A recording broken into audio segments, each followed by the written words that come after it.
Buenos días, hermanos, feliz sábado. Me es de mucha alegría poderles saludar a través de este medio.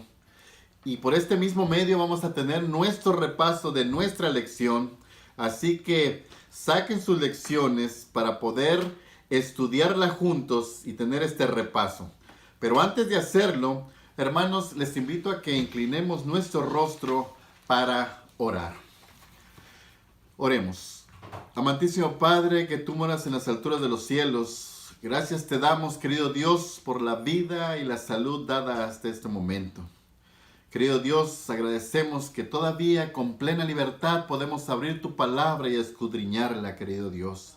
Te pedimos que bendigas especialmente a aquellos oyentes que están viendo este video, Señor, y ellos puedan llenarse, puedan entender y comprender tu santa palabra.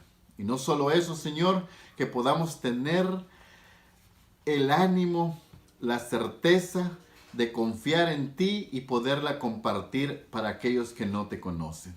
Quedamos pues en tus manos, querido Dios, en Jesús. Amén. Bueno, espero que ya hayan tenido sus lecciones en sus manos para poder empezar de lleno y vamos a empezar con la parte del sábado 28 de marzo. ¿El título cuál es? La singularidad de la Biblia. Si nosotros vamos a Salmos 19, 105, ahí vamos a encontrar nuestro versículo de memoria. Este versículo es muy conocido para todos. Lámpara es a mis pies tu palabra y lumbrera a mi camino. La singularidad de la Biblia. Hagamos un poquito de historia. La Biblia es sin duda alguna el libro singular único. Sus 66 libros se escribieron durante un periodo de más de 1500 años, siendo redactado por unos 40 autores, con poca o ninguna relación entre ellos. De todos los libros de la antigüedad, el libro es el libro del que se conservan más manuscritos. Más de 24.600. Fue el primero en ser traducido y el primero en ser impreso. Es el más traducido, abarcando el 95% de las lenguas habladas en la actualidad. Pero su singularidad va más allá de estos datos. Quiere decir que, ¿por qué es tan especial la Biblia? La Biblia es especial por 5 razones. Porque tiene su tema principal, tiene su origen, sus predicciones, su línea histórica, su poder transformador. El tema principal de la Biblia lo podemos ver en Deuteronomios 32:47. Porque no son palabras vanas para nosotros, sino que de ellas depende nuestra vida. La Biblia es, ante la palabra de Dios, un mensaje que Dios ha escrito para nosotros. Pero la pregunta es, ¿y en qué consiste ese mensaje? Es un mundo de muerte. Dios quiere darnos vida, vida en abundante. Juan 10:10. Pero ¿cómo hacerlo? A través de Jesucristo, el tema principal de la Biblia es el autor de nuestra salvación. En el Antiguo Testamento lo anuncia y en el Nuevo lo presenta a ambos. Ambos proclaman su poder redentor y anuncian el futuro glorioso que ha preparado para nosotros. Pero es un futuro glorioso para nosotros. ¿Y qué debo hacer yo? La Biblia dice que Dios espera que tú y yo aceptemos a Jesús como Salvador. Que mantengamos o nos mantengamos fieles a su palabra y proclames su mensaje al mundo. La Biblia fue el primer libro en traducirse y el primer libro impreso. Esto nos quiere decir que es la palabra viva de Dios, porque los creyentes de hoy cuentan con la promesa que el Espíritu Santo de Dios, que inspiró la Escritura, los guiará a toda verdad a medida que estudien o que estudiemos la palabra. Vamos a pasar rápido a la parte del domingo. La palabra viva de Dios. Dejen leerles aquí Elena G. de White, El Camino a Cristo, en la página 88. El Señor Jesús dijo: de las Escrituras del Antiguo Testamento, y cuando más cierto esto acerca del Nuevo, ellas son las que dan testimonio de mí.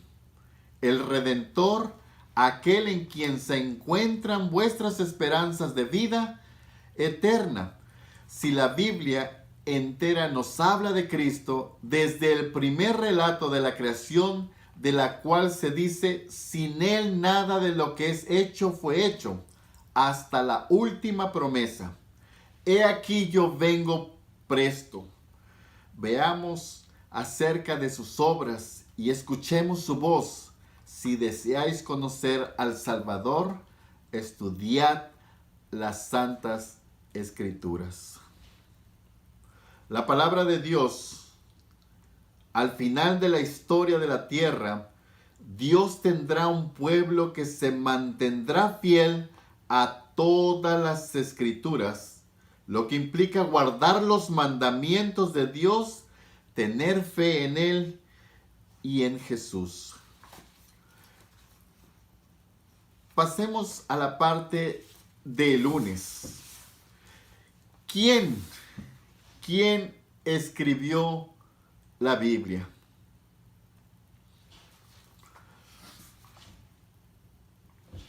El origen de la Biblia.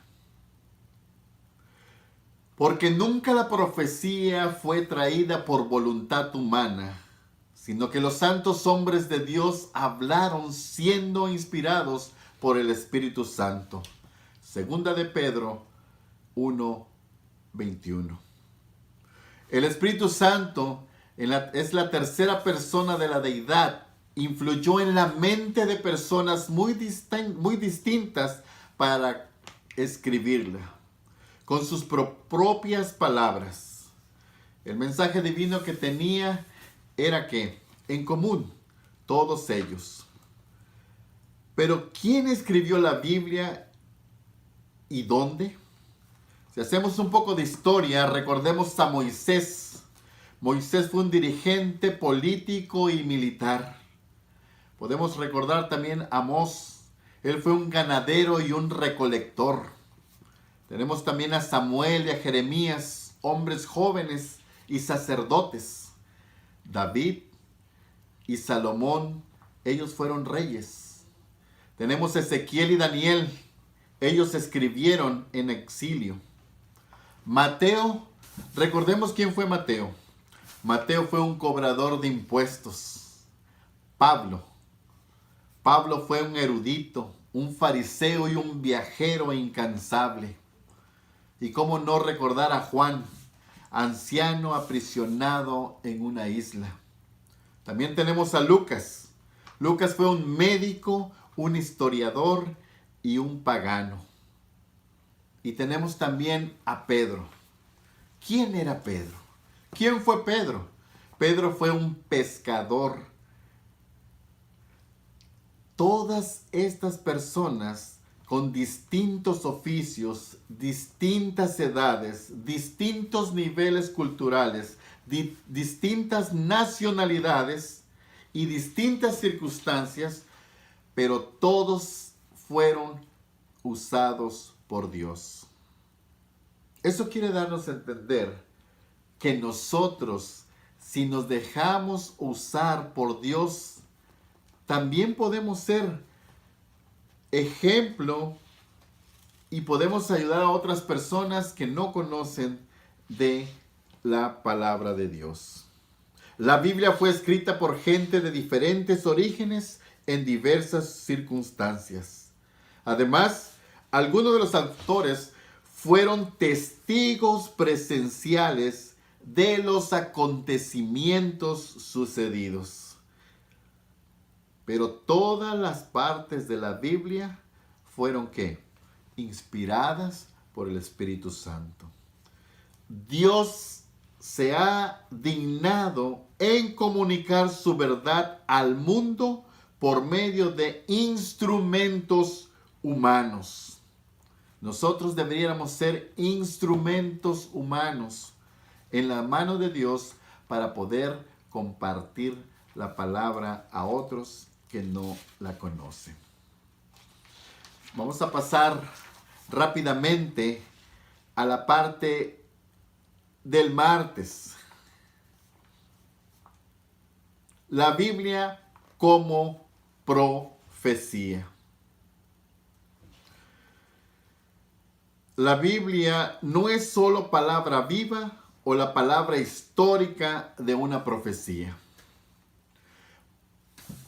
Leamos Amós 3:7. Porque no hará nada Jehová el Señor sin que revele su secreto a sus profetas. Aproximadamente un 35% de la Biblia son profecías. Dios anunció con relación lo que había de ocurrir. Esto es especialmente cierto en las muchas profecías concordientes a la vida y al ministerio de Jesús. Recordemos que las predicciones en la Biblia fueron reales.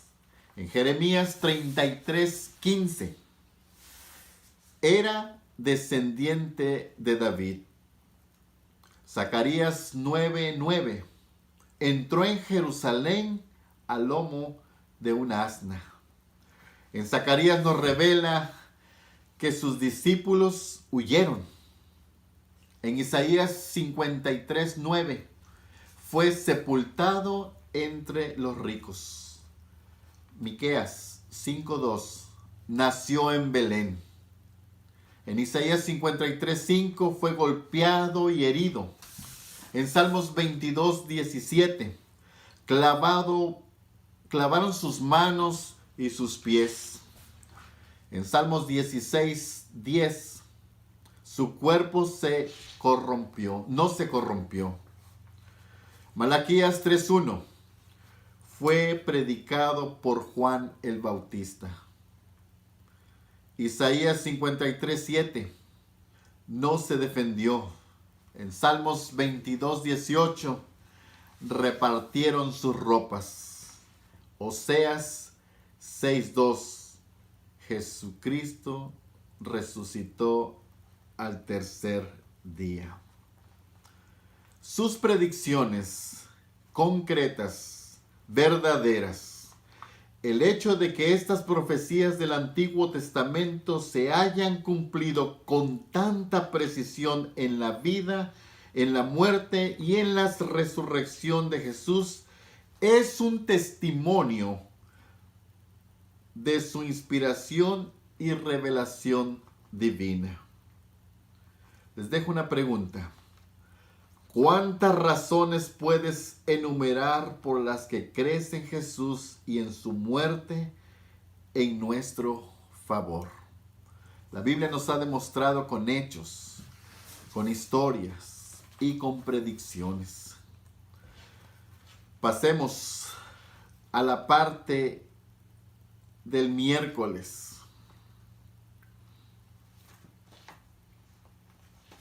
La historia o la Biblia como historia.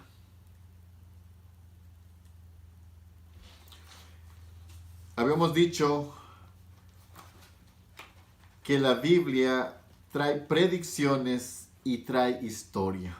pero en la historia, en la línea histórica de la Biblia, y que fue sepultado y resucitado al tercer día conforme a las Escrituras. Esto es lo que cuenta la historia en la Biblia. 1 Corintios 15:4.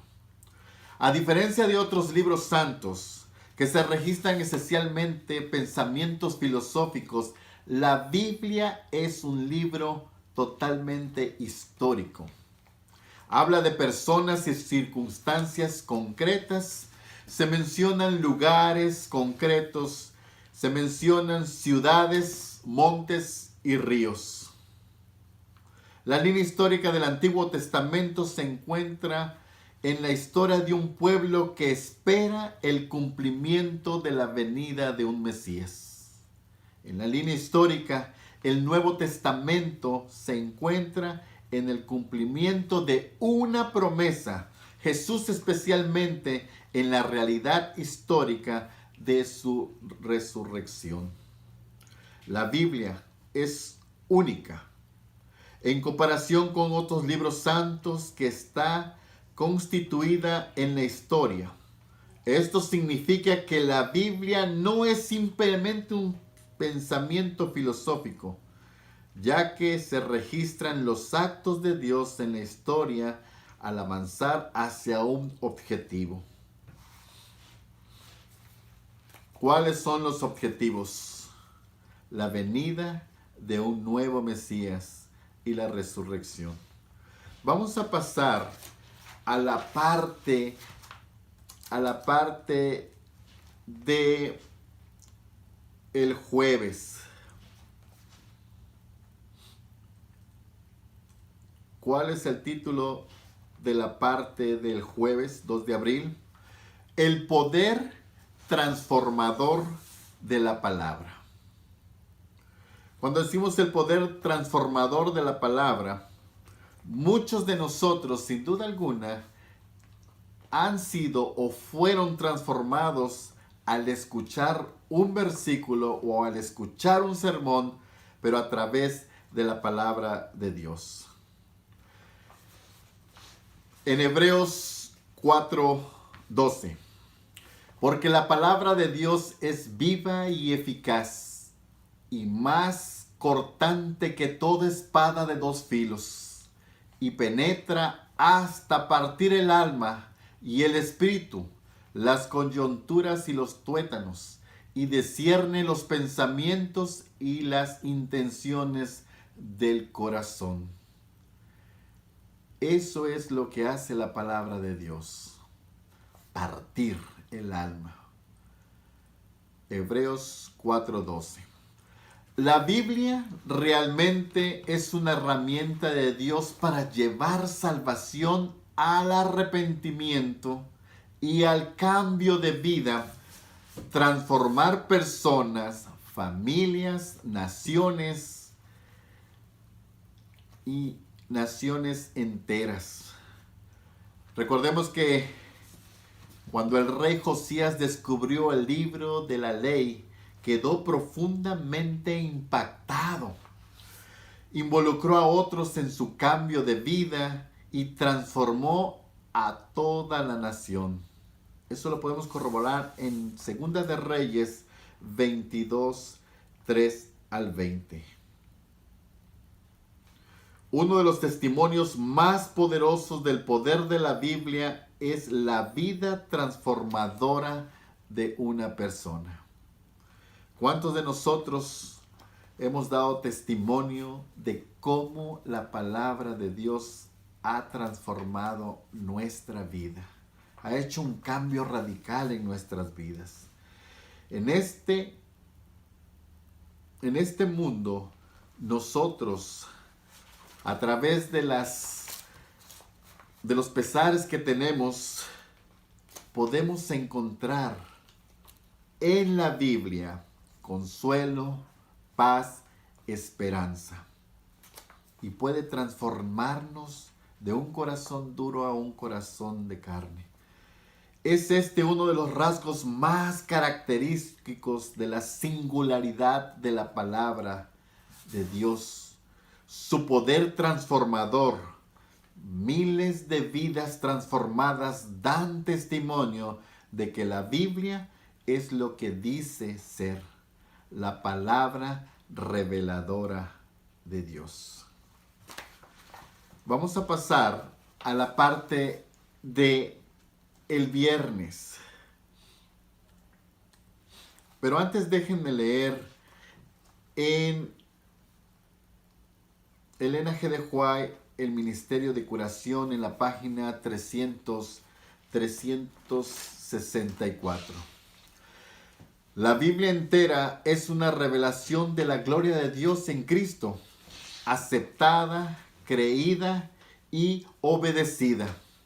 Constituye el gran instrumento para la transformación del carácter.